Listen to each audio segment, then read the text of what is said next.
You spent $100,000 in 4 years of your fucking life to get a job that you don't fucking like, but you're not willing to invest a few $1,000s to potentially change your life. I'm here, and maybe this is what I set out to do originally, but that was years ago. Now that I'm here, I fucking want more. There could be deals over there, but I'm never gonna get as good of a deal as if I do direct to seller and negotiate the deal myself. But that's not always true, man. I'm on the site and I see wholesaling, and it was like literally one of them aha moments. I said in my mind, I'm like, this is like legal drug dealing, and you're not gonna go to prison. And like a lot of people are afraid to even ask for help. You know, it's like, you got to ask the fucking questions though, like, cause you can't figure everything out on your own. When I got into real estate, like it wasn't to get rich. I just didn't want to be poor. I didn't want to be poor, and I didn't want to work for somebody else.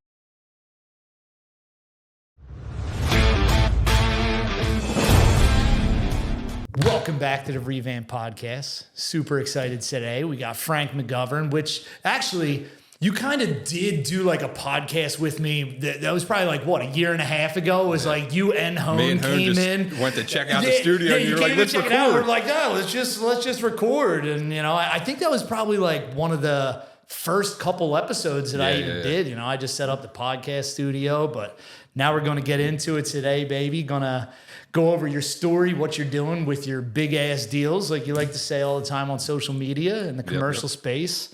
So take us back, man. Take us back to your entry into the world of real estate. Sure. And I greatly appreciate you having me on. Good time, I'm sure, and hopefully I can provide some value. Love it. I got started in real estate in 2010. And at that time, like I had like no experience, resources, like anything. For some reason, since I was probably like 17 years old, in my mind, I was going to flip houses. Well, I had a kid when I was 18, so like life happened and I couldn't really go that entrepreneur route. So I pretty much worked in like banking and collections prior to getting into real estate. And I had gotten laid off a couple times in my 20s. And in 2008, 2009, I got laid off, and I was like, now is the time, because I actually got like unemployment, severance pay, so I was making decent money to stay home. So I'm like, now's the time for me to get into real estate. So in my mind, I'm like, let me go get my real estate license. I'll learn real estate that way and get into flipping houses. So this is like one of them aha moments people talk about. It's like December of 2009, just passed the state exam. I'm online looking for an investor-friendly real estate broker. I stumble upon a little-known website at the time called BiggerPockets.com, and I'm on the site and I see wholesaling, and it was like literally one of them aha moments. I said in my mind, I'm like, this is like legal drug dealing, and you're not going to go to prison. The next day, I order 100 bandit signs. They come like the first week of January of 2010. And then the rest was history. I put them up without really knowing anything about anything. And it was just trial, error, blood, sweat, and tears. And BiggerPockets was like my business partner for like the next couple of years. Anything that kind of came up that I didn't know, I would just make a post on BiggerPockets or like look up the answer. And, that helped me so much like early in my career. Dude, that's all. So what got you interested in even flipping houses in the first place? Like, how did you end up at BiggerPockets? Did you know somebody that was flipping, a landlord? No, oddly enough, I don't know. Like when I was like 17, it was just like in my mind, like, hey, like flipping houses is going to be a good way to kind of like make money and not have to work for somebody else, which is kind of the goal. Okay. But I didn't know anyone. Even like when I got, went to took the state exam and stuff like that. Like I knew no one in real estate. Like I didn't know anyone. It was just in my mind. I'm like, this is kind of like a path to, But you came to that conclusion after you had your first kid? No, even like, so I was 17, like when I thought about like doing the real estate stuff. And then like when I had him, like life happened. So I couldn't really, like I had to, get a job and couldn't really go the entrepreneur route. But it always kind of stuck in the back of my mind, like this is something that you're going to do. Gotcha. And then, I got laid off a couple of times and, wasn't working, but was like making money. So it was like, now is an opportune time for me to kind of, get into this while I at least have like a nest egg to pay my bills, like while I'm doing this. I love it, man. Yeah. And it was like, it wasn't easy. Like, and it was crazy because like I had like a very negative mindset at the time. Like I wasn't like a much more positive person now. But for some reason, I was like, I'm going to make this shit fucking work. Like, I just knew, like, it was like, I'm going to make this shit work or I'm going to die trying. Like, there was like no plan B. There was, you know, I obviously had doubts along the journey, but it was just like, I will make this shit fucking work, you know? And I feel like that was one of the reasons that like I was able to make it work, because I was so like set on making it work. I was willing to do like anything, you know, to make it happen. Dude, I think that is something that should never be understated, because, you know, man, anybody that's been around the real estate or any sort of business entrepreneurial journey, for what it's worth, because it's like, we get kicked in the teeth a lot, man. Yeah. And it's like, usually social media people only see the wins, they see the highlight reel and everything, but it's like, dude, there's a lot of dark days, there's a lot of challenging stuff. There's some low light reels as well. Absolutely. And most people don't like share those, but yeah, it's tough, you know. It's and again, just kind of coming from where I came from, like it wasn't like I had people to talk to, so like, you know, it's a lonely journey like in the beginning, because like your friends and family can't really like relate that what you're going through, and it's like I just didn't know any other like entrepreneurs and stuff, so like it's definitely tough when you get started. Yeah, man. So walk us through like what was the first deal that you did? Yeah, so I started the Bandit signs in January of 2010. I think the first deal I closed was like either in like March or April of that year, so it took me like a few months. But I still remember it was like on Webb Street, right off of like Aramingo Avenue, 19125 zip code, dead end street, last house like on like the row. And I forget if I made 5 or 10 grand like off of it. I think it might have been 10 grand. But I can remember at the time, and mind you, when I got into real estate, like it wasn't to get rich. I just didn't want to be poor. I didn't want to be poor, and I didn't want to work for somebody else. Like it wasn't even to make $100,000 a year. Like if I was like, if I can make $60,000 a year and not have to work for somebody else, like I'll be happy as shit. So I made like 10 grand on that first one, and I was like happy as shit. Proof of concept, baby. It works. I was like, if I do this every month, I was like, I'm going to be fucking rich. Yeah. And then it took me another like 4 months to get another one closed. I actually got like a deal under contract, and it was like fucking Kensington, like not like the Kensingtons people talk about in Philly now. But I remember I got it for like $7,000, like 3-4 weeks into like the journey, and it's like, oh man, I'm gonna like make 20 grand on this, and then I couldn't sell it. Really? Yeah, because it was a really rough area. Yeah, it wasn't being built up and developed either. No. Rough area, rough block, and like what I didn't know about, you know, you just don't know what you don't know. It would have cost more to fix that property up than the value of the property. So yeah, it was obviously not something I was able to sell. But you know, it obviously like sucked, because like you're thinking like, oh, just because I got something under contract, that's not even half the battle. Yeah. You know what I mean? Yeah. You got to find a buyer, get it through title. So it was like a little disheartening, but you know, I kept at it, and you know, got something closed a few months later. And you know, just it was a very tough journey, you know, especially like having a negative mindset and not like really trying to network and connect with people and trying to figure it out on my own. So I never like recommend people going the path that I did, but you know, I just was willing to do whatever it took to kind of get ahead. You say that, but at the same time, like you kind of did have community in a way. It may not have been people around you, but like you said, man, just going to BiggerPockets, it's like that's still a support system. No. And like a lot of people are afraid to even ask for help. You know, it's like, you got to ask the fucking questions though, like, because you can't figure everything out on your own. 100%. And like, that's like, and you don't need to either. You know, it's like people think they need to figure it out on their own, or they need to figure every aspect out of what you're, you know, going to do. And in reality, like, you don't have to be great.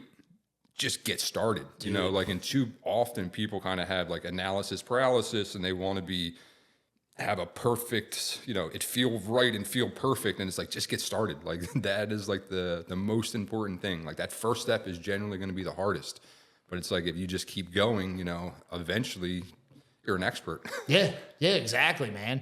One of the things that's always kind of surprising to a lot of people when they first start in real estate, they start going to real estate networking things, or they hire a mentor, whatever, right? When people start out, they're surprised of how helpful the community is. Oh, yeah. And that is kind of like counterintuitive, because in most things it's like, oh, well, if I have trade secrets, I'm not going to tell anybody. In real estate, it's like a lot of people will help you. Yeah, and how I grew up, like, because like the people that I met through real estate, like, were more financially successful than me. So like how I grew up, it was like, well, people that have money, like they screwed somebody over. They're not like helpful. Like, they're kind of bad people to a certain extent, so I had that like back in the back of my mind.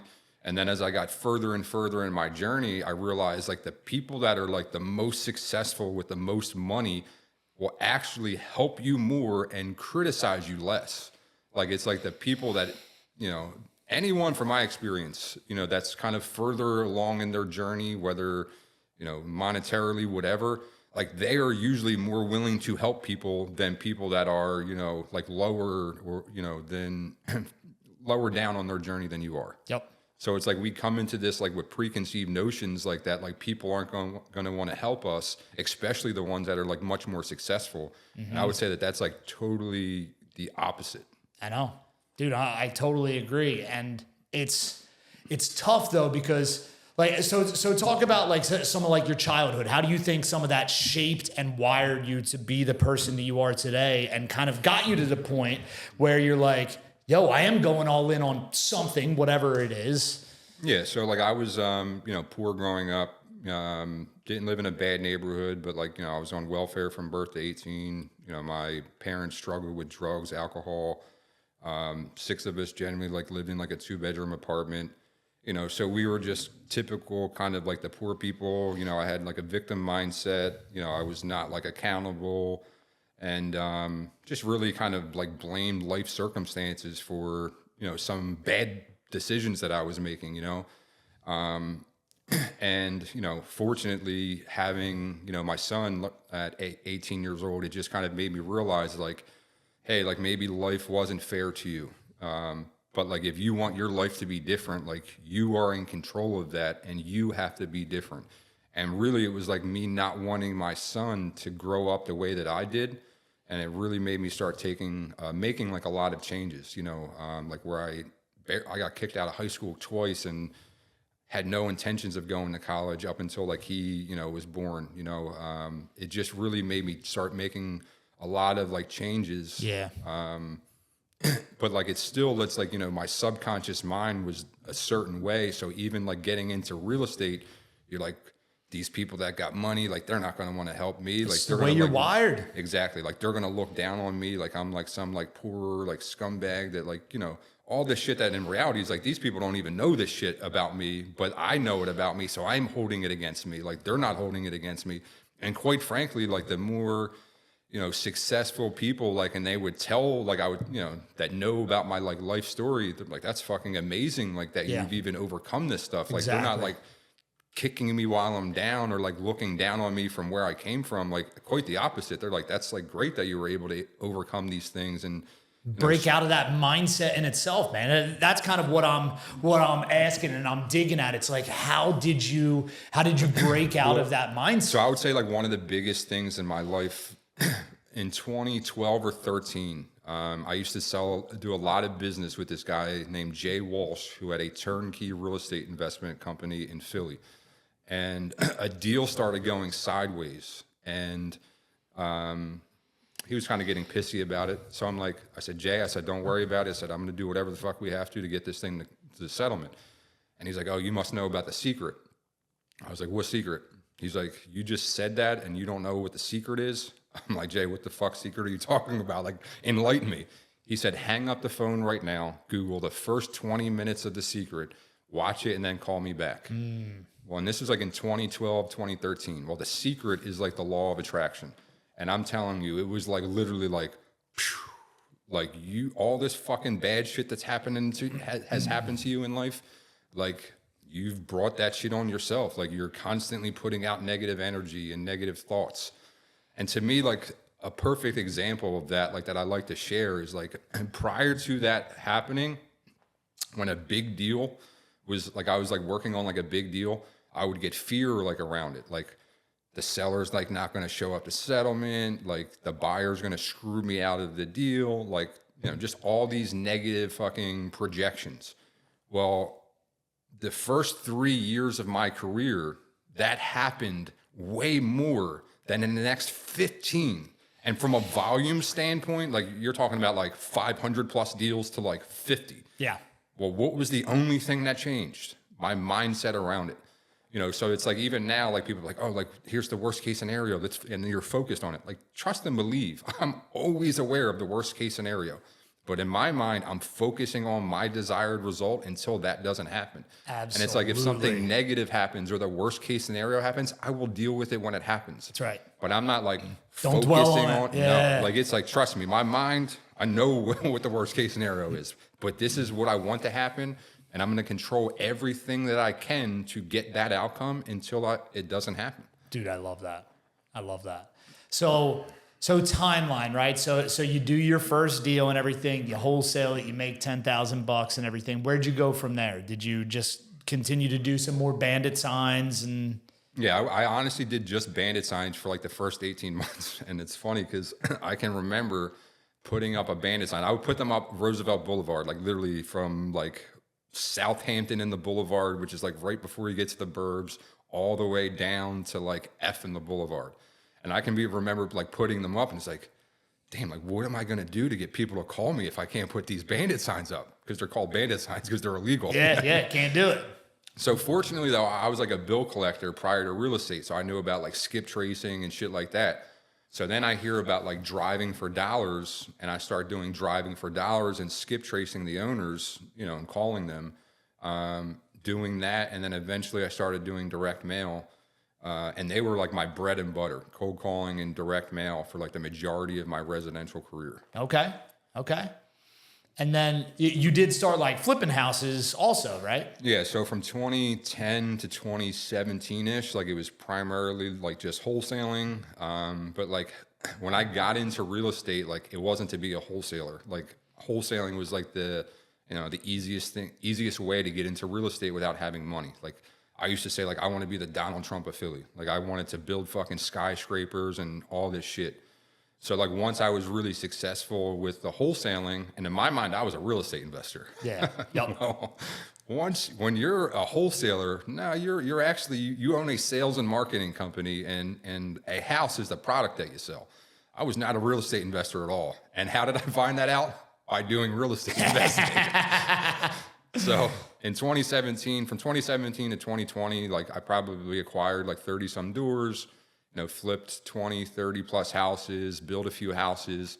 And through all of that, I realized I hate this shit. Really? Yeah. It was like, cause I, through through my journey, I realized like sales, marketing and numbers, finding deals, like that's the stuff I'm really good at. And I really like. Managing anything, I hate and I'm horrible at. People, processes, construction, an asset, like you name it, managing it, not for me. So that's kind of what led me into like, flipping what I do now, which is flipping and wholesaling commercial and industrial properties. Because I realized, kind of in 2020, 2021, like the path I'm on right now is not the path I wanted to be on. Like I realized to make the money that I was looking to make net wise, I was going to have to do way more volume than what I was doing. So if I was doing more volume, you need more marketing, more overhead, more people, more of everything that I did not want. I didn't want more of any of that stuff. I just wanted to net more money. So I knew people that were, doing really well with apartment buildings. So I was like, all right, well, if I, find them an apartment building, I can probably make much more money than finding someone a house. So in Philly residential, I did 500-600 plus deals in my career, never made a six-figure spread, flipping or wholesaling anything. The most I made was like 96. I probably was averaging for the first half of my career like 10, second half like 20. I made 40, 50, 60, every number under the sun, but no six figures. Well, the first commercial deal I do was like a 30-some unit apartment building in Ohio, a text message lead that my VA in the Philippines negotiated, and it was $120,000 spread. So it was like, it's the same shit that I've been doing for like the last 10 years, but I can make like much more money. And that's kind of what made me pivot into, focusing on like the larger assets. No crap. So that first one that was in Ohio and everything, obviously like You actually bought the data and you were targeting that 30 unit building. It wasn't like you hit somebody up about their single family and they're like, oh, I actually happen to have this 30 unit. No, right? I was like, I pulled data specifically for that because I was targeting apartment buildings in Ohio for like an apartment guy that I knew. Got it. And it was just like, this is like, there was like slight differences. It wasn't exactly the same. Like how you analyze the deal was like different. It's a little bit longer timeline in terms of, getting it under contract and the due diligence that's involved. But it was like 70% the same thing I was doing. And it was like the other 30% for me was worth figuring out, given I could like 10x the amount of money that I was making. Yeah, man. Holy crap. That's wild. Yeah. That's and wild. then, so once I like flipped that, like it kind of like, it was like, hey, you're on to something. Yeah, here. again, like, proof of concept. Exactly. So it was like, I started like looking into like all larger assets, like, because I focused on apartment buildings by default because I knew people in the space, but I started looking into mobile home parks, self-storage facilities. And I just like, for various reasons, I kind of fell in love with self-storage. And then from self-storage, it led me into just focusing more on all industrial. So self-storage, warehouses, flex space, industrial outside storage. So that was kind of what I was like initially focusing on for a few years. And now, I do some mentoring and I would say my main focus and the stuff I close is in industrial, but I focus now on apartment buildings, mobile home parks, and just really any larger assets. So for clarity, right, because you went and did like the real estate license and all that stuff years and years ago, but what you're talking about here with bigger commercial assets, you're not a licensed commercial broker. You're wholesaling these commercial deals. Exactly. Like I don't, my role with the larger deals is no different than the role with the smaller ones, which is just, getting something You're putting for it under market. contract. Yep. Flipping the contract to an end buyer. Love it. Like structurally for the deal, what is different from like just wholesaling houses? Yeah, sure. So number one, because of the price point, the deposits are obviously significantly larger. Okay. I'm not putting $100 deposit or a $500 deposit down on a $1, $3, $5, $10 million asset. So, you're putting much, larger deposits down.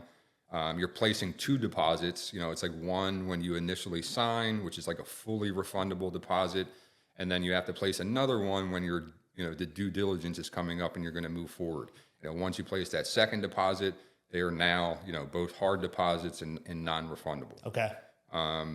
The timeline, like the timing of it, like with a house, like I'm generally closing in 2-3 weeks, getting 30 days on the contract and closing in 30 days or less. With larger assets, depending upon like the size of the asset and the price point, like I'm generally shooting for like 60 business days of due diligence, which is like 90 days. And then an additional 60 business days to close. Okay. And that's kind of like a starting point. Like I'm generally trying to get at least 45 business days of due diligence and then roughly 30 days to close. Okay. Gotcha. So like the timeline of it, they take a lot longer. Like they do cost more to get. There's not much due diligence that's involved with a house, right? Like you're walking the property to confirm the condition that they said it's in. Mm-hmm. With larger assets, it's much more about the financial condition than the property condition. Like it's based off of cap rates. So how you analyze the deals is completely different, than residential. I'm not looking for, or generally you're not going to find a comparable property in the immediate area. So it's more like, hey, what is the current net operating income? And just depending upon certain market metrics, like what is the going cap rate for this asset in this market? Okay. So just thinking through that process and everything and trying to think of the mindset of a wholesaler going into that for the first time. I guess your first deal was like, you kind of already had the buyer essentially in place. You knew the guy that wanted the deal, right? But oddly enough, that's who I was doing the marketing for, but that is not who I sold the deal to. Okay. I did a JV with a buddy of mine, Jerry Green, who brought the buyer because it was actually like local to like his market. So he was somewhat familiar with it and he brought a buyer for it. Gotcha. Typically, your process though, you're doing your marketing, you're pulling your data, you're reaching out to these leads and everything. But most of the time, since you're kind of hitting the whole country, you don't already have a buyer in mind, right? So it's like, what is your dispositions process? Yeah, so the process, oddly enough, in commercial is no different than my process that I did with residential, right? So like Philly, for example, there's a neighborhood called Alany. If I got a property in Alany, which is 19120, I'm pulling a cash buyers list in that zip code. I'm posting it in Philadelphia, residential groups online. I'm reaching out to agents that represented buyers in the Alany area.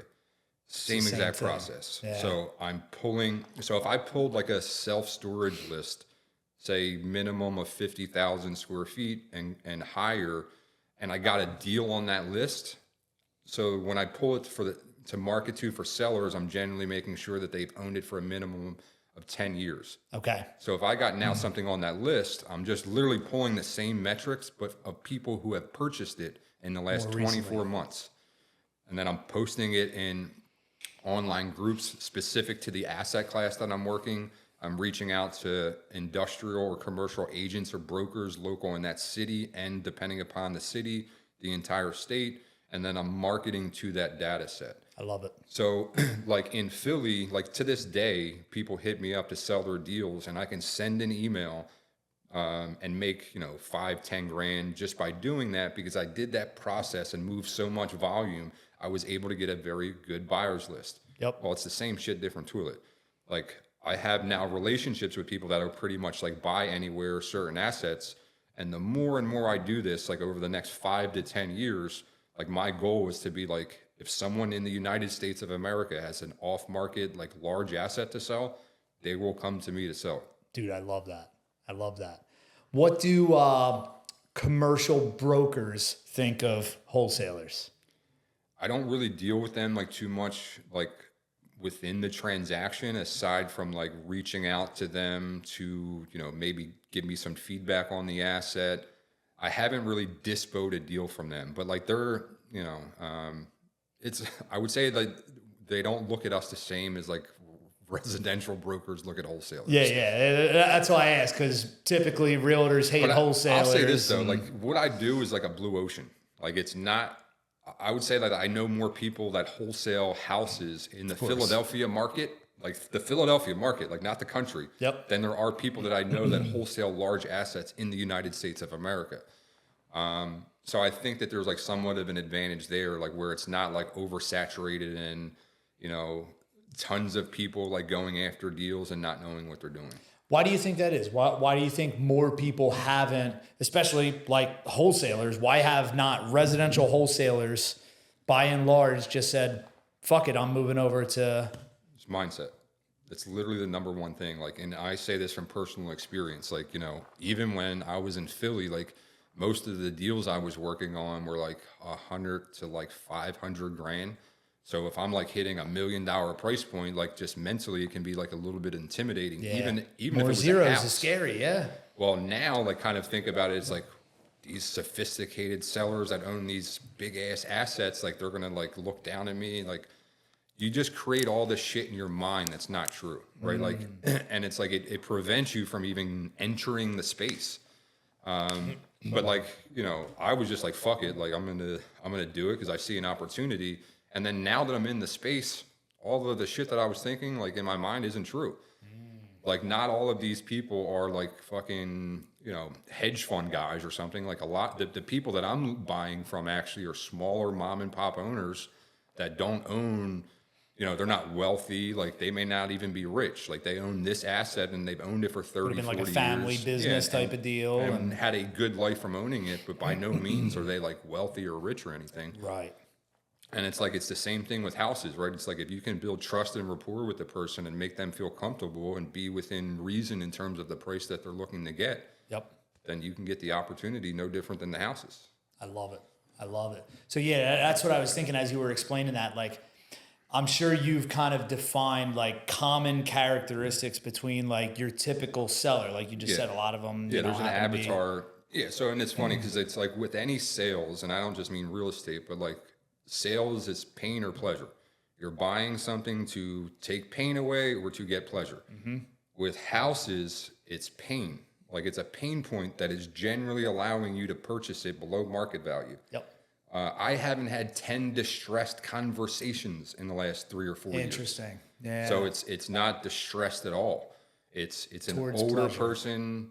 They're looking to cash out and retire. They've owned the asset really long. The cost basis was low. They owe no or very little money on it. And the the pleasure is just, hey, the cash to go do something and move on. So it's usually to, go buy a second home or, travel or whatever. So we're not getting people away from pain, like the distress. I got to get them focused more on like, hey, not the $100,000 gap, but like you buying the house and living closer to your kids. Yeah, man. Dude, that just thinking through that's got to be like such a welcome thing. Cause it's like, dude, dealing with distressed sellers, it's funny. Cause it's like, I very rarely talk to sellers. Like ever since I've had a sales team, it's like, I'm kind of once removed because when there is an issue, especially if I have somebody that's newer, they're bringing the problem to me. I'm coaching them through the problem, right?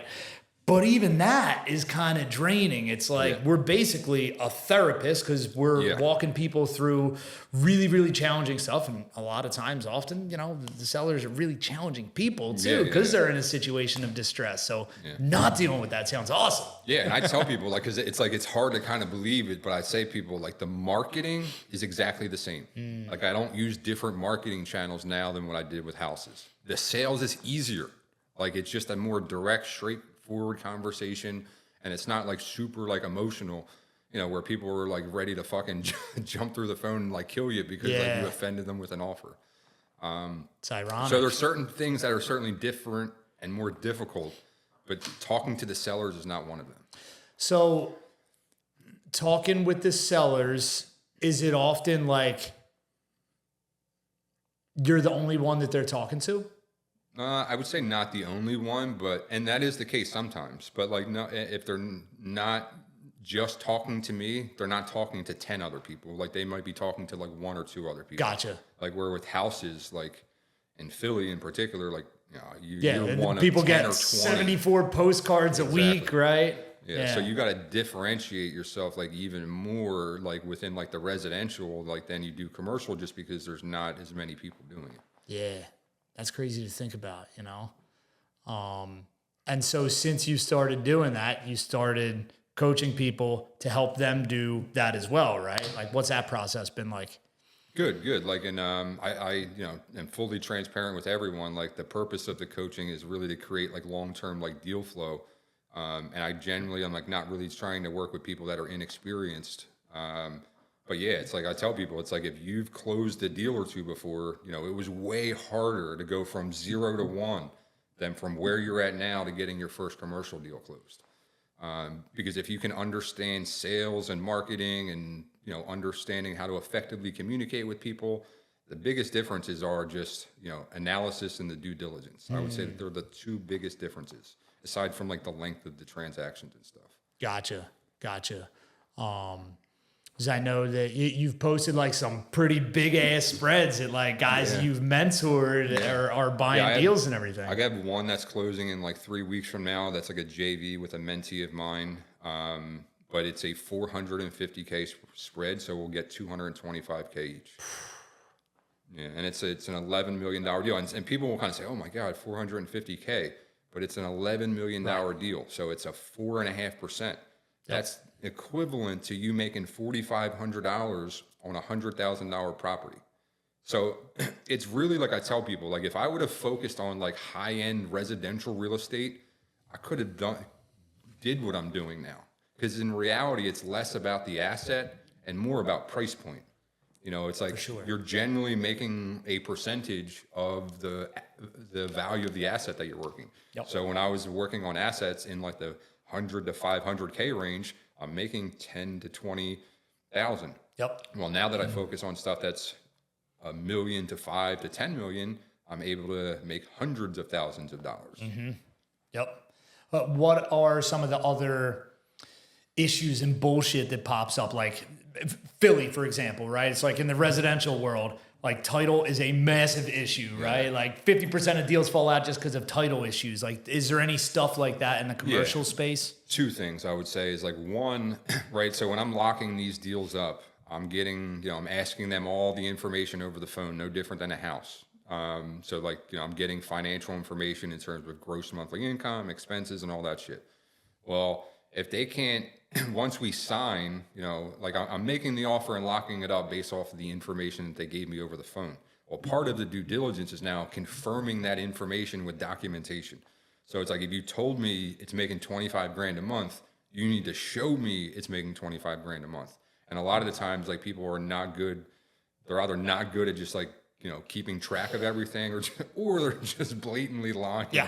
So no, like, that happens, and they fucking lie about it. Sometimes. So I would say that, and then also like a phase one, like because like you have to get like an environmental, and it's usually one of the last things you do with due diligence, because it's like a cost, and it's like if the financial information doesn't check out, or the title's not going to, clear, then I'm not going to order the phase one. So the phase one is generally like one of the last things that you're going to do with all of the due diligence. Okay. So that has killed deals where, like, a phase one, for people that don't know, it's environmental testing to see if there's potential contamination of dirt.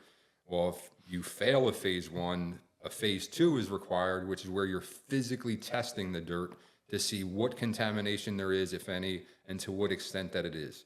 So a phase one, is maybe a few $1,000s. A phase two is more $7,000-$8,000 or more, and then it could cost you $100,000 to remedy the cleanup, or it could cost you fucking $500,000 to $1 million. Yep. It's a very uncertain thing. So if you fail the phase one, like, you have to get a price reduction, in order to even want to get to phase two before you even decide, hey, like, it could be a situation where there's way too much cleanup needed for me to even for this deal to pencil out anymore. So I would say, like, the biggest two things that are deal killers here are just them not being able to provide and show documentation of what they verbally told us, and then the phase ones. Have you ever had something fail a phase one? Yeah. Yeah. Did Even the deal one die? Yeah. So like a couple of them have, like, and then one, it was oddly enough, like, we closed one, didn't get the phase one. And this is one, like, I had like a little bit of equity in. So when we went to refinance the property, like 15 months later, they're like, well, there was never a phase one. Yeah. So we get the phase one, it failed, had to get a phase two. Fortunately, there was no contamination. So it was just it was probably, we were out of pocket and an extra like 12 grand between like the two, like the phase one and the phase two, but it could have been a lot fucking worse than that. Yeah, holy like crap. We were really like locked down on that. And that was going to be my question, is like, the phase one isn't required, right? If somebody's buying something cash, but any lender is going to require it. Yeah, exactly. And it's like, even if somebody's like paying cash or using private capital in the short term with these assets, like, the goal is generally, use private money, hard money, whatever, force the appreciation over the next 12 to 36 months, and then you do a cash out refi. It's no different than a burr. I say it's like a burr on steroids. Yeah. But it's literally the same kind of objective. You're wanting to kind of create that margin, like, where you can, be into it for 70, 75 cents on the dollar so you can recoup all your money. Dude, I love that. So I know that you've also kind of like baked in equity stakes into some of these deals that you're wholesaling as well. What's that process like? Yeah, so that's just something that I've been able to negotiate in some of the assets, and like, as I'm building my buyers list, like, I tell people, like, hey, I'm great at finding off-market deals. And to preface this, a lot of buyers' bottleneck is deal flow. Absolutely. So it's like, they can raise capital in the blink of an eye, and they're great at managing the assets, but they don't do direct-to-seller marketing, and they're getting deals directly from brokers. So I kind of preface, and say to buyers, like, hey, I'm really good at this. I can get you much better deals than you're getting. They're off market, and my objective is to create like long-term relationships with people, do repeat business, and I would like to get equity in the deal as well as a fee. Both of them will depend on how good the deal is, and I'm not saying I wouldn't do business with you if I'm not going to get equity. But you are definitely not going to be the first person I call if you're not willing to do that. Mm-hmm. And it's rare, like, that people kind of object to it, because I'm not like trying to get like, I'm not getting like 30%, right? No, like, I'm usually getting like a 5% equity. Like, one, I got 15% equity in, and that was just because it was like a fucking like grand slam. Okay. Like, if it wasn't like, like grand slam might be understating the type of deal that it was. Like we've refinanced, pulled out like 300-400 grand already in like 15 months after we purchased it, and we'll be able to pull out significantly more than that in like 12 more months. Nice. And it was like owner finance. Like it was an amazing deal. Wow. Holy crap, man. That's crazy. Yeah, That's and crazy it's like, to think about. Yeah, and it's like that particular deal, like, you know, I made $115K fee. I've gotten 15% of the refi proceeds, 15% of the depreciation, 15% of everything. But I didn't have to sign loan docs. I didn't have to raise capital. Like, I'm completely out of the deal other than the ownership's part. And it's because I was able to find great deals. And people, like, I feel like I always try to tell, like, people I mentor, I'm like, you know, make sure you're aware of the value that we bring. I might overvalue myself in terms of that and just saying, hey, it's like, yeah, that's great that you can raise capital and manage assets, but guess what you won't, if you don't have a deal, like, gotta it have doesn't a matter. deal, dude. Exactly. All starts with the deal. So it's like, just understand like the value that you're bringing to the market and just make sure you get compensated for the value. Dude, I love that. So you only target things that are not on market. You're not reaching out to anybody that's listed with a broker or anything like that. No, and I would say that that's probably just a limited mindset, just because it's kind of what I did with residential. Like, I never, like, online stuff that's listed is just like a marketing channel in my eyes, right? Like, it can be a marketing channel. You just got to submit a lot of offers. No different than if I send a lot of text messages or make a lot of calls or send a lot of letters. You're just submitting a lot of offers. It is just a marketing channel that I never really decided to kind of go down with residential. And because of that, I've never really done anything on the commercial side. With that being said, though, like, I'm going to be bringing someone on board that's going to be focused on dispositions, and like obviously goal is selling property, but it's also building relationships with like brokers, agents, other wholesalers all across the country. And it'll be specifically for, you know, getting off-market opportunities, even bringing on-market opportunities to our attention, like if it makes sense for us. Hell yeah, dude. Hell yeah. Because there is opportunities, even like there's people I know, like in residential still, like where in the last 12 to 18 months, they're like, yeah, I've actually been able to get deals like on the MLS, which was not a thing for like fucking 8 to 10 years, unless you were doing massive offers. Yep. But like people I know, it's like, yeah, I just seen something on the MLS, submitted an offer, and, you know, they got a rehab project or a rental, which was not the case for like so long in real estate. In Philly anyway, you couldn't get good deals on the MLS. Dude, 100%. Dude, that's a lot of the reason that I'm doing what I'm doing with the software, right? It's like that's one of the main focuses is MLS stuff. And it's funny because, like, especially for guys that have done a lot of direct to seller marketing, so much of it does come down to mindset, exactly like you were saying, because we get in our own head. At the very least, there could be deals over there, but I'm never going to get as good of a deal as if I do direct to seller and negotiate the deal myself. But that's not always true, man. No, and I totally agree, because I'm huge on mindset. And I even say, like, I'm not saying that it doesn't work. I'm just saying I have not done it. Yep, exactly right. Because, dude, with when I was kind of still building and testing everything with the software, one of the first deals that we did, it's like we sent out automated offers on a bunch of stuff and everything. And, dude, the property was right near here. And it was listed for $120,000. I offered 80, put it under contract. And anytime, still to this day, like whenever I send out like automated offers on MLS stuff, I only do it on properties that I have the intention of, I'm going to buy that, whether I'm going to flip it or keep it as a rental, whatever, I'm going to buy it. Yep. I did the same thing then, but I also had not sent out like a wholesale deal in like a month. And I was like, fuck it, I'm sending it out to my list, dude. I sent it out at 130, sold it. So it's still showing on the MLS as pending for 120. So I fucking wholesaled an MLS deal and made $50,000 and sold it for more than it was listed for on the MLS, you know? So it's like, that wasn't the plan. I don't try to wholesale MLS deals. I know a lot of people do, but dude, the potential's there, you know? Yeah, to me, it's like, you know, I say all marketing works. Like, you just have to be consistent and do enough volume. Like, to me, like if you're like lacking in lead generation, it's one of those two things. Like, you're not doing it consistently. Like, somebody will put up 100 bandit signs and then wait 6 months. Well, okay, great, you put them up like once. Or it's like you don't do enough of the marketing, like where it's like people will say, oh, I like sent out 250 letters.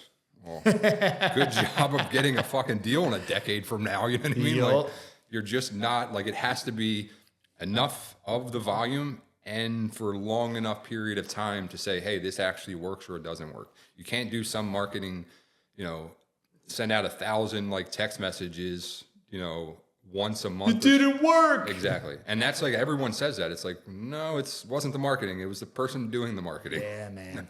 Yeah.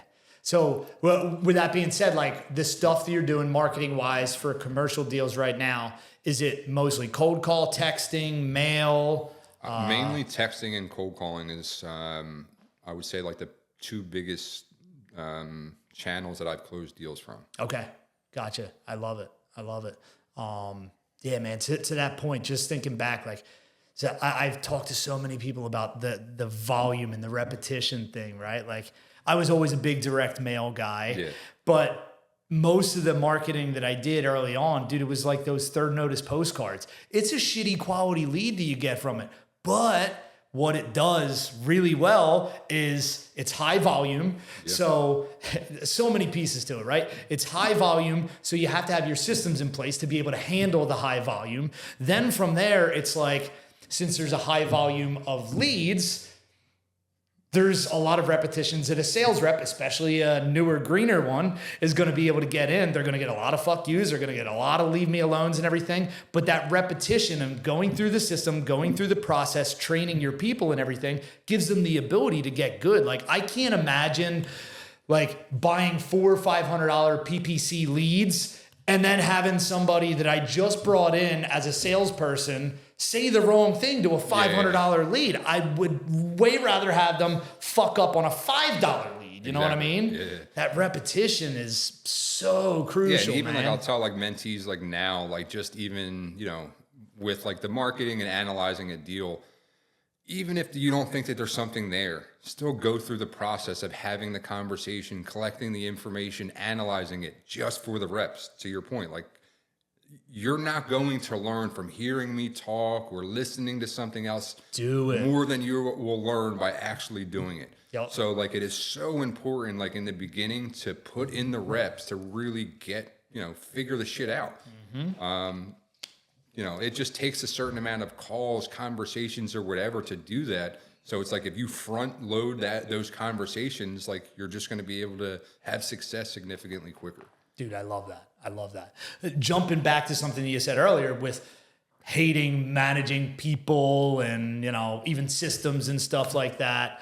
Obviously, you came to that conclusion by doing that and having people and managing things, right? So, like, what was that like as you were going through it? Was it like, I assume you were making more money when you had these things in place, but you were probably keeping less of it? Yeah, so like it was, so in 2016, 17, like it was like every year, like I was literally increasing my revenue in my wholesaling business by like 50 to 100%.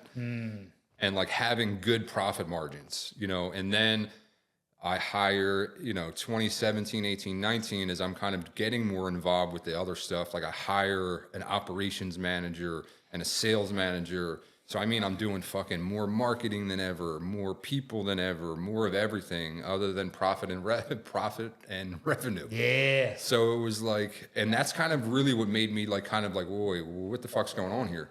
Because it was like, all right, well, when I was more involved with this, I was making way more money. And then I started doing this shit and I'm not, and I fucking hate doing this. Yeah. So it was like, and it really made me reflect because, I was working like a ton, I'm finally, pretty much divorced now, but like at the time I was married, kids. And it was like, when I got into this back in 2010, like it wasn't to fucking build a massive company and like be working all the time. It was like, I want to be able to give my kids a life I didn't have and be able to spend time with them. And I lost sight of that. Like I have like an addictive personality. So it was just like more. Like I was focused on, more doors and more flips and more of everything. And, just really made me like lose sight of everything and just did some like reflecting. And it was like, I'd rather make less money and have more time to, just be the type of parent that I want to be. And fortunately, like I didn't have to sacrifice either one because I made a pivot and, realized that I can,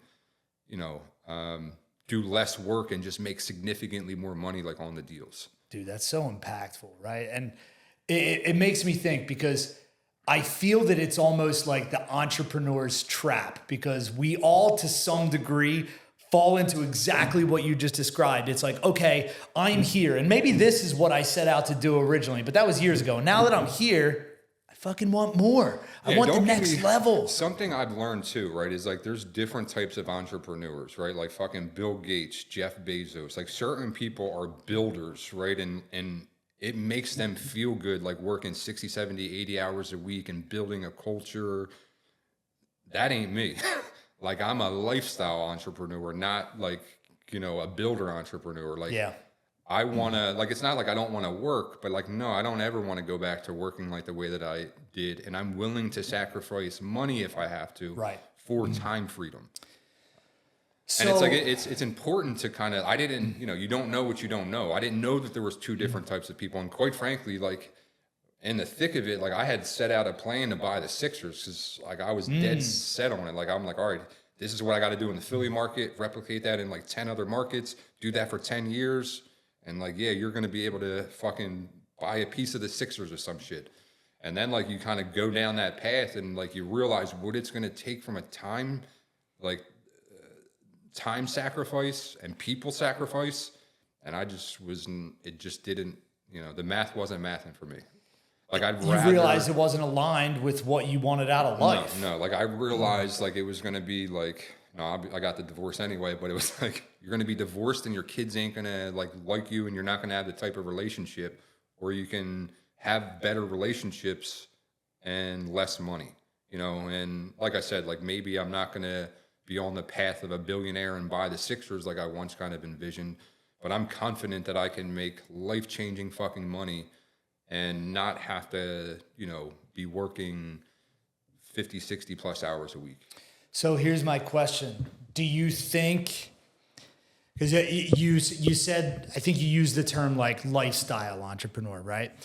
But do you think that if you had this same perspective and mentality 15 years ago of I want to be a lifestyle entrepreneur and kind of work on my schedule, create my own life, do you think you would have made it?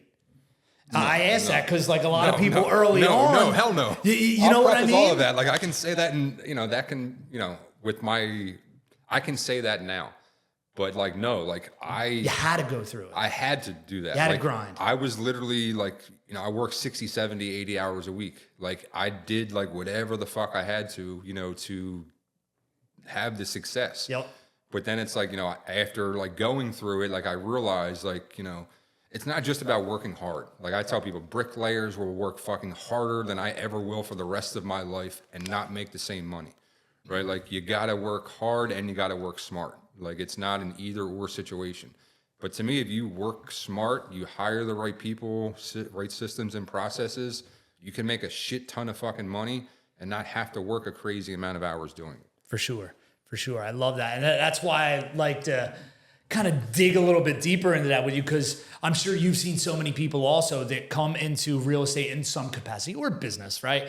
And they're just in their first year and they're like, I want to be a lifestyle entrepreneur. I want to live by that 4-hour work week book. And it's like, dude, you're going to have a rough fucking time. For probably, like, I'm not even exaggerating. I would say for like the first 6 or 7 years of my career, like Christmas, Thanksgiving, and like New Year's Day. Like that was it. Like those were the days. Those like, were I your was days not working. off. Yeah. Like Sunday, like people are like, oh, my 40, 50 hours. I'm like, I remember when I had a part-time job. Yo, you know exactly, like, man. You have to, you have to have that mentality. Like I'm going to do whatever the fuck it takes to get the results that I want. And, for me, the input of those hours was part of what it took to get what I wanted. Yeah, man. Like to me, it's like they say about like the 10,000 hours, right? That's true. And it's like you can, them 10,000 hours could take you 10 years or they could take you a year. Yep. That is totally up to you. Yep. And to me, I was willing to front end a lot of that where it's like, yeah, now like, I can still work hard, but like work smart and have much better results than, Frank fucking 12 years ago, like just being my mentor, Mark Evans says like a magician and a mule. like I was a mule, like just working in the business, like just fucking putting my head down, grind. Well, like you need to have a little bit of magician in you to kind of put the pieces together and have stuff going on without you doing it all the time. Mm-hmm. Yeah, man. Yeah. What advice would you give to somebody? Two different questions. The first one, like to somebody that wants to start in real estate investing in some capacity today. I would say like getting a mentorship is like super important, right? Like they say, smart people like learn from their mistakes, wise people learn from someone else's. It's like you can expedite your learning curve significantly by like working with the right people. I can't stress that enough. And it's like funny to me because like people are like, oh, you got to spend $1,000 or $5,000 or whatever. Well, didn't you go to college? Yeah, dude. Wait, hold on. It's so ironic. Yeah. You spent $100,000 and 4 years of your fucking life to get a job that you don't fucking like, but you're not willing to invest a few $1,000s to potentially change your life. Yup. Well, you just told me you just told me the type of person that you are. Yep. So yeah, like mentorship and like, is super important. Don't have analysis paralysis and think that you need to like everything has to be perfect. You need to have like all of the information. It's like if you have some mentorship and education and you take consistent action and don't give up, you will get your desired results. Dude, I love that. I've always been a strong believer in mentorship also. Like when I first started, man, I hired a mentor before I even did my first deal. And I was young and cocky and confident, right? It's like, I fucking read 3 books. I know everything, right? But I knew enough that like back then I was like, if I pay this mentor $5,000, which was life-changing money for me, right? Yeah. And I didn't have it to begin with. But I also knew if I put money into something, I am definitely going to make it work. So it was like, that was one of the big things for me. And since then, yeah, dude, like I've spent so much money with mentors and coaches. Yeah. And it's like, it's crazy to me, like, cause I have as well. And it's like, to me, it's like, you just, people don't realize like you're paying to keep people out of the room.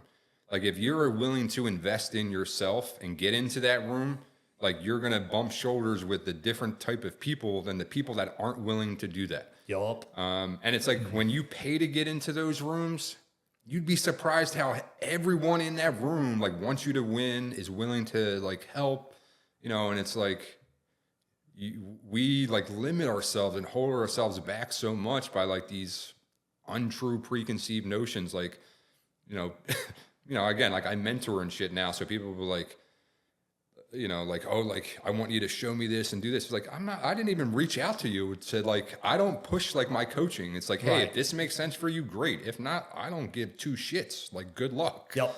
You know what I mean? But it's like, people don't value free. So it's like, if you give the information away for free, like you could hear something for free and it has no impact on your life. Yep. And then you pay someone you like and respect that says the same thing and it changes your life. Yep. Well, the information was the same. Exactly. But you valued it more because you paid for it. So true, man. It's so applicable in all things. And just like the one correlation that I immediately made as soon as you said that is like, again, when I was building and developing the software, the automated offer feature specifically, like I had a couple buddies who are like, dude, I want to fucking do that. Hook me up with that. And I have at least like 10, 12 buddies that I set this up for them and everything. None of them did anything. Then I got people that are paying, I shouldn't say prices, but I will because I've been all over the map with it. But it was $500 a month. It was $1,000 a month, whatever. But everybody that was paying for it, it's a miracle how they fucking bought deals and got a massive ROI, huh? To that point, right before I like created like a course and like a coaching program, I was literally doing webinars for free, the same fucking information, and I gave the information away for free on those webinars to nobody did deals, did they? Way more people than like that I've actually paid mentoring, but like none of them did anything. Yeah. But when it's like when you pay attention. So true, man. So true. So true. So with mentorship, how much of it for you personally is like education versus community. Oh, You know I would what I mean? say, yeah, 100%. 100% community. Like, it's rare, and it's like to the point I was just making, like, it's rare that I go into a room and like I learn something that I had no idea about. Like, that's honestly extremely rare. Yep.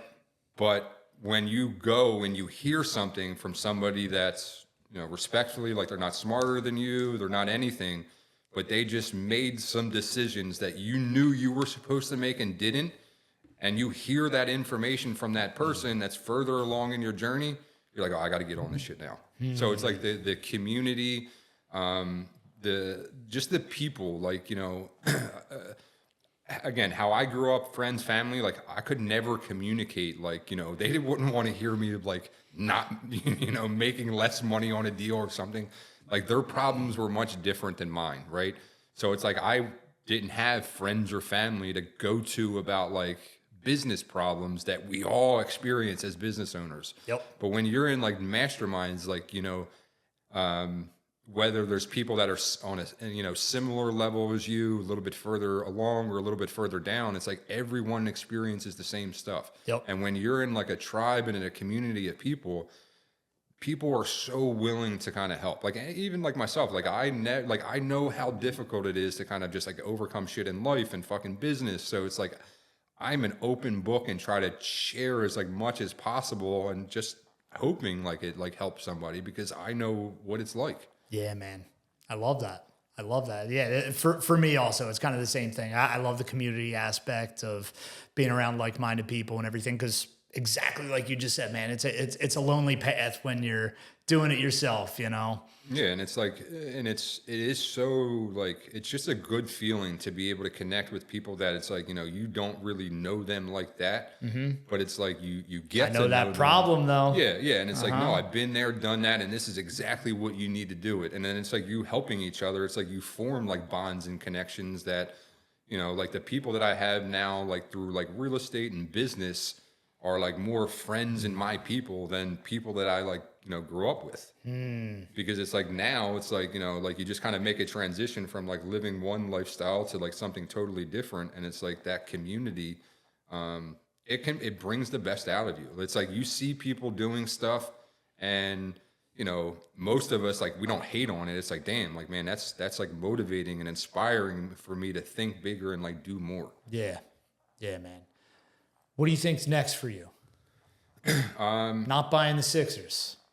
I don't know. I'm getting a divorce now, so I might as well put that back in line. But no, it's I have not been from, like, I'm looking to scale what I'm doing, and not from, like, my time wise. Like, the last few years, like, I really have been doing this, like, almost part-time, the commercial stuff with, like, virtual assistants, for just a lot of personal shit that I was, like, going through, and just didn't make some decisions I need to make from, like, a hiring standpoint, and, building out the CRM and improving efficiencies and automations and stuff. So I've been doing a lot more of that, and I'm going to, when I say scale, like, I'm not, like, scaling from, like, a people standpoint or an overhead standpoint, just a deal flow and profitability standpoint. I'm going to go from doing a handful of deals a year to 2-3 deals a month, and not need a big team to do that. And we're all going to be eating really good. Dude. And then once that is done, like, I already have the next thing. This is so similar, like, what I do with commercial real estate to flipping businesses. So once I get done setting everything up the way I need to with the real estate, I'm going to start flipping businesses. Okay. I like that too. We were talking at breakfast about some of the stuff with AI and technology and how it's kind of going to transform everything and make things so much more possible. And it's not just applicable, like, in real estate and what we're talking about with marketing and sales and everything. There's going to be sweeping changes across a lot of industries and everything. And it has never been so simple to do, like, what you would have needed to have 50 employees before. Now you can do with a system and some AI agents and everything, and you can achieve that same level of scale without having what you hated. Because I don't like managing either, man. Like, I'm a bad manager.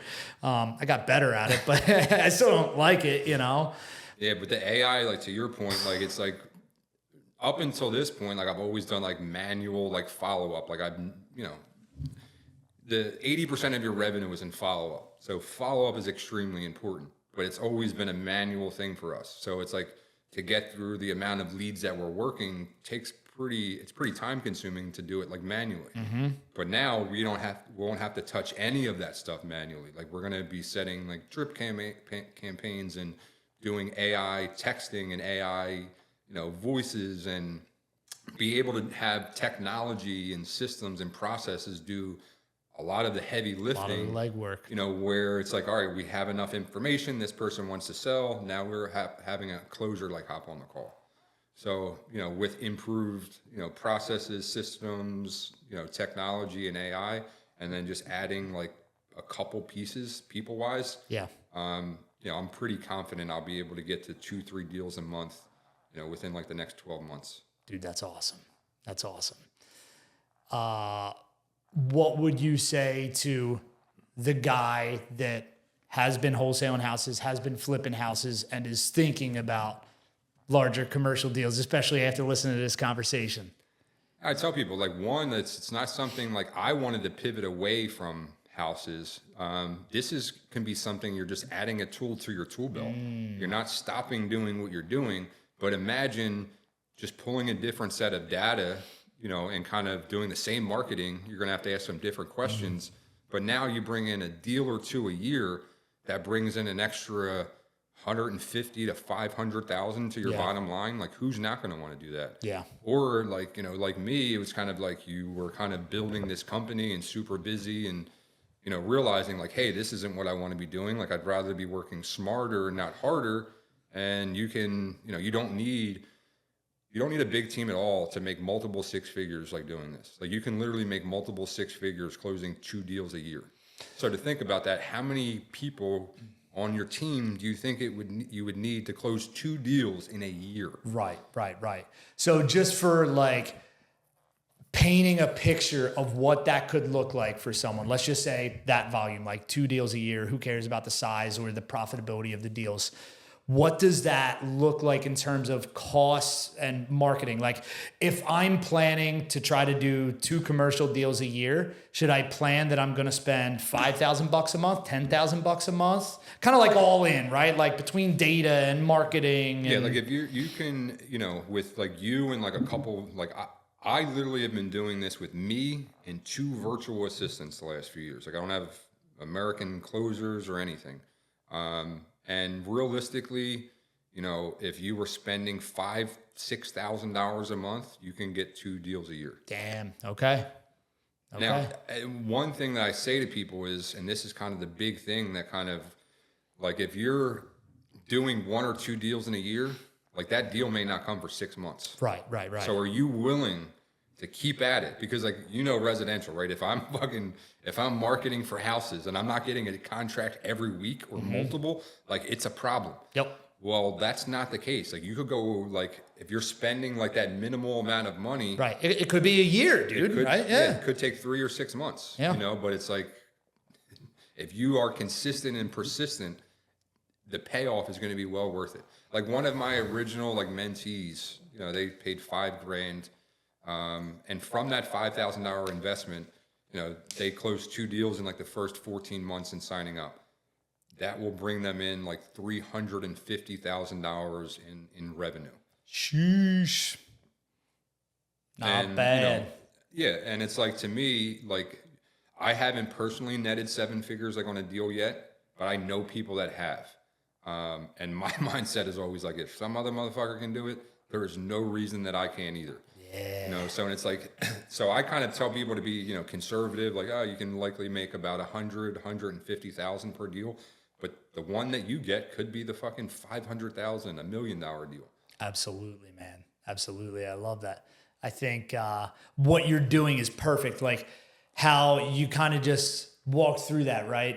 The cash conversion cycle being longer and everything, like, because I imagine there's probably people that aren't even in, wholesaling or flipping, just probably other business owners who probably hit you up because what you're doing sounds sexy, but it's probably for you, taking them on as a mentee probably isn't the best because of that cash conversion cycle and the amount of time, effort, and energy it's going to take for them to get to their first deal. But guys that are already used to marketing and sales, have software, have systems, I'm sure a lot of them have teams. Exactly like you said, man, it's a small tweak from what you're already doing. You already have the cash flow from what you're already doing. Don't stop. Just add this. Exactly. I love that, man. I love that. One thing it's funny, I always tell people, I'm like, I went to Philadelphia public schools. So if this shit was rocket science, I wouldn't be doing it. It's hilarious, man. Most people say that's actually like a really good selling point. Really is. Yeah, really is. I like that, man. If you were to go back to when you were 18 years old, knowing what you know today, would you have told yourself to do anything differently? Well, shit, man. That's a loaded question I know. right there. I say no, and it's been a long, painful, up and down journey since that age. But I really like the person that I am today.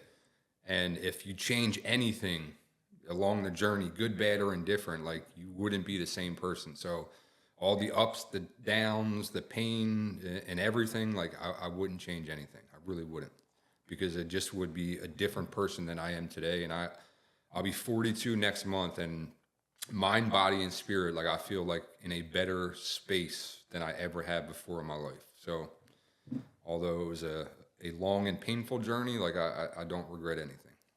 Dude, that's so powerful. I got goosebumps as you were saying that, man. I love that. And just being comfortable and happy with who you are and what you're doing, like it's such a powerful thing that I think many people will never even get to experience, unfortunately, because they won't put the work in up front to become the person that they need to be, that they can be proud of. Yeah, and that's the thing. Like it's, like I feel like I'm a pretty positive like person at this point in my life, but like I'm not naturally positive. Like I got to meditate every morning. I go to the gym, affirmations. It's like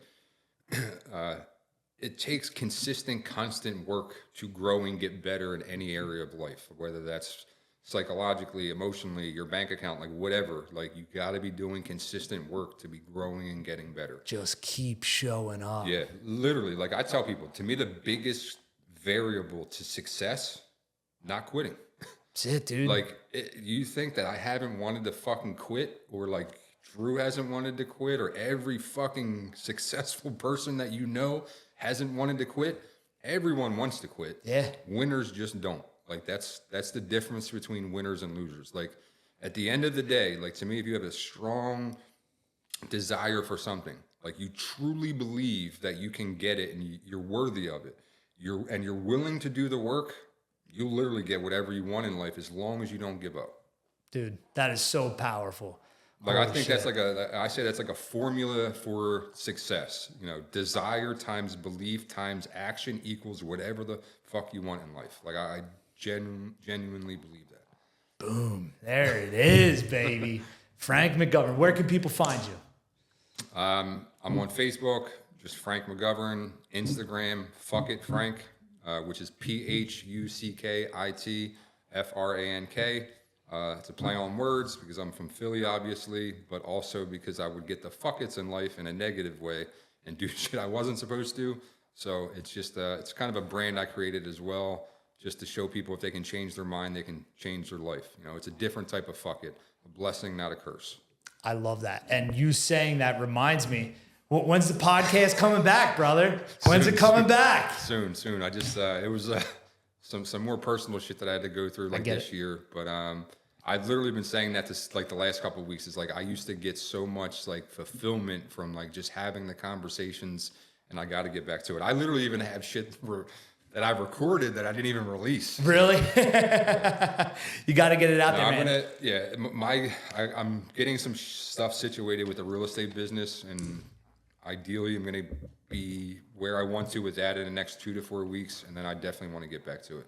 Dude, that's fantastic, because I think I just mentioned this in a conversation a couple weeks ago that I have this like internal belief that if you have the ability to help someone, it's your fucking duty to do it. Listen, you know? and to me, like, I think everyone's purpose in life is to help other people in different, and that means in different ways for different people. But like totally agree with you. Like, to me, it's like I get more fulfillment and joy and happiness from helping someone else change their life, whether it's like, helping them drop a vice or get in better shape or make more money. Like, gives me an internal feeling that I don't get from a check. Yeah. Like, it's funny. I had like a big deal kind of fall apart. It was like a $700K fee. I remember talking to somebody. It was like $700K. We got it locked up. He's super excited. He's like, "You're not fucking excited?" I'm like, not till it's cool. Done, baby. Yeah. But don't get me wrong. It was like, I don't get that up when I'm supposed to, and I don't get that down when I'm supposed to. It's like, when the $700K got locked in, like I was thinking I was going to get it, it's like, great. And then when it fell apart, like, oh, it is what it is. Like, I'm not getting like too high or too low, and to me, that's like I don't know, it's like super important that I didn't realize, like, I was not as even-keeled for the majority of my life. Like, it was like, I got this big ass deal and I'm fucking higher like than a rocket. And it's like, then it's like a deal falls apart and I feel like lower than whale shit. Yeah. And it's like, if you realize, like, hey, like, it's never as good as it seems and it's never as bad as it seems, and you got to just kind of stay even keeled. Like, for me, that's like super important in life. Dude, I love that. And just thinking through that as you're saying it, like, a lot of people in my company have kind of made that comment to me, like, over the years, that it's like, well, I don't understand how, like, when everything's on fire and the whole world's falling apart, like, Drew's pretty chill. Because like life and business is seasonal, right? Sometimes it's going to be fucking spring and summer and everything's going great, but trust and believe, winter is going to come.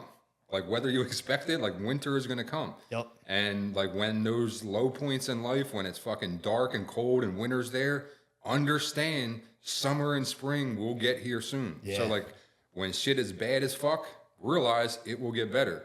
And when shit is like great, realize like stuff isn't going to necessarily stay there for the rest of your life. Yeah, man. Yeah. And it's like, as long as you prepare for that and expect it, then it's easier to deal with. And it's like, if you're